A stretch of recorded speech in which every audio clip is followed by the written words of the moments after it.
Résoudre dans R l'équation valeur absolue de ins plus valeur absolue de moins ins plus 1 moins ins moins 12 est égal à 0.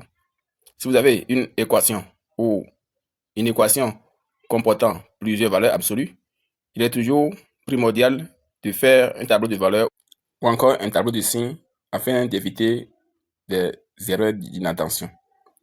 Mais avant, nous allons faire d'abord une petite transformation. Nous avons un moins ici devant ce ins. Alors, pour éviter le problème de moins a plus a, alors donc nous allons transformer ce moins là, c'est-à-dire la valeur absolue de moins ins plus 1, nous allons faire une petite transformation.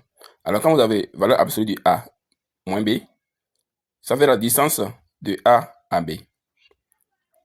Donc, quand nous avons valeur absolue de moins ins plus 1, là, on peut écrire autrement et écrire encore que valeur absolue de 1 moins ins. Alors, j'ai juste mis le 1 là devant, d'accord? Maintenant, ça veut dire que ça fait la distance de 1 à ins. La distance de 1 à ins, c'est la même chose quand on écrit encore la distance de ins à 1. C'est comme on dit quitter de A à B ou de quitter de B à A, vous parcourez toujours la même distance. Alors que la distance de ins à 1, c'est ça qui est égal encore à la valeur absolue de ins moins 1. De même, en haut ici, la distance de A à B, c'est ça qui est égal encore à la distance de B à A, et égal aussi à la valeur absolue de B moins A. Bien, ça veut dire qu'on peut réécrire autrement notre équation, et qui revient à écrire que la valeur absolue de ins plus valeur absolue de ins moins 1 moins ins moins 12 est égal à 0.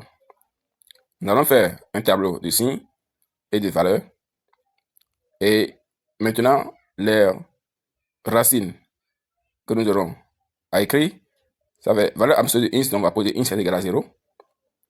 Et valeur absolue de ins moins 1, donc on peut poser ins moins 1 est égal à 0. Là, on va tirer ins qui est égal à 1. Donc, comme racine, nous avons deux racines, 0 et 1. Valeur absolue de ins s'annule en 0. Et valeur absolue de ins moins 1 s'annule en 1.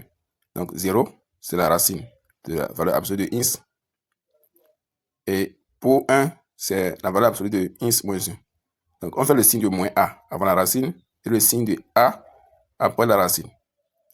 Alors, ici maintenant, pour la racine qui est 1, donc le signe de moins a, alors que le signe de a c'est plus, donc quand je vais faire moins a, le signe de moins a, donc je vais multiplier toute l'expression par moins 1, donc ce qui va donner moins ins plus 1, et le signe de a multiplie l'expression après la racine, donc ce qui me donne ins moins 1. Donc j'ai réécrit ici, et maintenant l'objectif est de retrouver sans les valeurs absolues dans sur ces trois intervalles que nous avons ici. Maintenant, avec l'intervalle, le premier intervalle, donc ça fait moins ins. Donc, comme c'est plus, c'est un signe plus qui est là, donc ça n'a pas d'effet sur la parenthèse, donc ça fait moins ins plus 1, moins ins, moins 12 est égal à 0. Alors ici, ça fait ins, comme c'est un signe plus qui est là, donc ça fait moins ins plus 1. Donc, je réécris l'expression dans l'ordre du tableau, d'accord? Selon les valeurs que j'ai dans le tableau. Alors, au niveau du dernier intervalle, donc ça fait ins plus ins moins 1. Et je complète maintenant moins ins moins 12 est égal à 0. Maintenant, je vais chercher les solutions sur ces intervalles aussi. Au niveau du premier intervalle, donc je vais regrouper les inconnus ensemble et les réels ensemble. Donc, on a moins ins encore, ce qui donne. Donc, j'envoie le 12 derrière l'égalité. Donc, ça fait 12 et moins 1. Moins ins, ça fait moins 3 ins, égal à 12 moins 1, ça fait 11. Donc, maintenant, je vais tirer le ins. Donc, ins me donne moins 11 sur 3. Maintenant, avant d'accepter et valider ins qui me donne moins 11 sur 3, on va vérifier si ça appartient à notre intervalle du travail. Donc, nous travaillons sur l'intervalle moins l'infini à 0, fermé. Donc, je ferme sur 0. Pourquoi? Parce que 0 annule la valeur absolue, Mais quand on a la valeur absolue de 0, la valeur absolue de 0 donne 0. Donc 0, la valeur absolue existe. D'accord?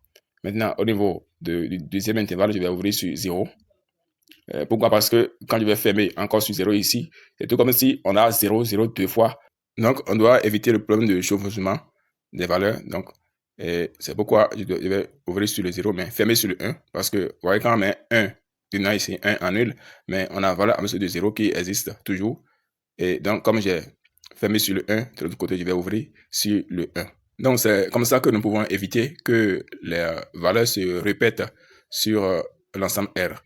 Maintenant, on va vérifier si de moins l'infini à 0, donc on a 0 ici, moins l'infini. Donc de 0 à moins l'infini, moins 11 est dedans. Donc moins 11 appartient vraiment à l'intervalle moins l'infini à 0. Donc c'est une solution qui est validée. D'accord?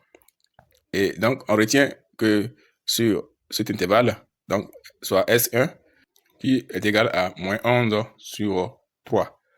Sur le deuxième intervalle, nous allons faire la même chose. Donc, on va regrouper les inconnus ensemble avec ins, moins ins, moins ins.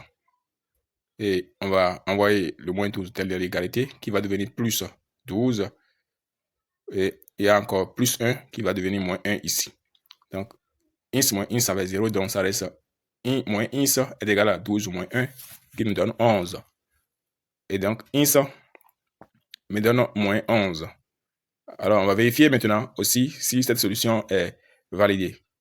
Alors, quand on a l'intervalle 0 ouvert à 0 fermé à 1, alors de 0 à 1, est-ce que moins 11 est dedans? Non, moins 11 n'appartient pas à l'intervalle de 0 à 1. Et donc, ici, la solution ici est l'ensemble vide. Dernier intervalle, on fait la même chose. Donc, ça fait ins plus ins moins ins est égal à 12 plus 1. Donc, ins plus ins, ça fait 2 ins moins ins, ça fait ins qui nous donne 12 plus 1, 13. Donc, on a ins est égal à 13. Alors, est-ce que ins est égal à 13 appartient à l'intervalle 1 à plus infini? On a 0 là, et 1, et plus infini. Alors, 13 appartient vraiment à l'intervalle ouvert à 1 à plus infini. Donc, on retient aussi 13 comme une deuxième solution. D'accord? Qui est 13. Alors, l'ensemble solution de notre équation, ce n'est rien d'autre que les deux solutions retenues prises dans l'ordre du plus petit, moins 11 sur 3, au plus grand, 13. D'accord? Et donc, c'est comme ça que nous pouvons résoudre facilement ces genres d'équations sans se tromper.